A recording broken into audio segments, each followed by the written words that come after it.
Pria ini membeli tiket pesawat setiap hari, tetapi tidak pernah naik pesawat. Ia hanya duduk di terminal bandara dan menonton TV.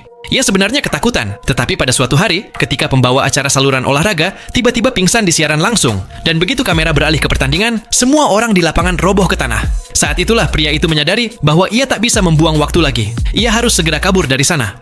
Tanpa menunda sedikit pun, ia mendorong seorang petugas keamanan hingga terjatuh. Ia merampas senapannya dan berlari menuju gerbang keberangkatan seperti orang kesetanan. Orang-orang di sekitarnya mulai berteriak padanya, mengira ia seorang teroris. Pada saat yang sama, pramugara mulai merasakan ada yang tidak beres di luar. Ia buru-buru mencoba menutup pintu kabin, tetapi sudah terlambat. Para penumpang ketakutan melihat pria bersenjata itu. Pria tersebut menodongkan senjata ke pramugara dan berkata, "Tutup pintunya sekarang juga, atau aku tembak." Dengan terpaksa, pramugara itu menutup pintu. Kini pria itu berlari menuju kokpit. Ia takut, tetapi berusaha tetap tegar. Ia mencoba menjelaskan kepada kapten bahwa jika pesawat tidak diterbangkan sebelum matahari terbenam, semua orang akan mati. Namun kapten tidak mengerti apapun. Pada saat itu, Air Marshal mulai mengetuk pintu, mengalihkan perhatian pria tersebut. Kapten memanfaatkan kesempatan itu dan mencoba merebut pistolnya, tetapi pistolnya meletus dan pelurunya mengenai tangan kapten. Kapten tidak bisa menerbangkan pesawat hanya dengan satu tangan, sementara kopilot tidak ditemukan. Dalam keadaan terdesak, pria itu kembali ke kabin dan berteriak, "Apakah ada yang bisa menerbangkan pesawat?" Seorang wanita bernama Kelly menjawab, "Aku bisa menerbangkan helikopter." Dengan bantuannya, pria itu mulai menerbangkan pesawat. Ketika pesawat sudah berada di udara, Kelly menyuruh kapten untuk terbang ke arah barat, tempat matahari terbenam. Setelah penerbangan stabil, kapten bertanya, "Kenapa? Apa maksudnya kematian ketika matahari terbenam?"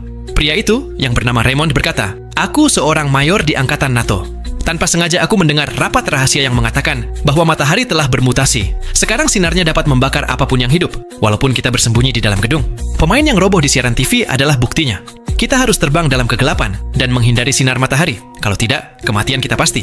Namun kapten dan semua orang tidak percaya kata-kata mayor itu. Mereka menganggapnya gila. Pada saat yang sama, para penumpang mulai merasa ada sesuatu yang salah. Semua gelisah. Untuk menghindari kekacauan, mayor mengacungkan pistol dan meminta semua orang diam. Tetapi seorang pria diam-diam merebut pistol tersebut.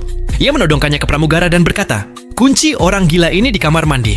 Mayor berkata, "Aku sedang mencoba menyelamatkan kalian." Tetapi pria itu hanya melihatnya sebagai teroris. Dengan terpaksa, pramugara mengurung mayor di kamar mandi.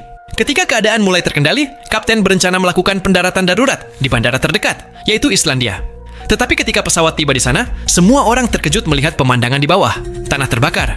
Orang-orang saling berebut pesawat seperti adegan dari neraka. Saat itu kapten dan Kelly menyadari bahwa mayor berkata benar. Matahari benar-benar telah bermutasi. Satu-satunya cara untuk tetap hidup adalah terus terbang ke arah barat. Namun, kemudian Kelly mengatakan dengan ketakutan bahwa bahan bakar pesawat ini hanya tersisa 50 mil lagi.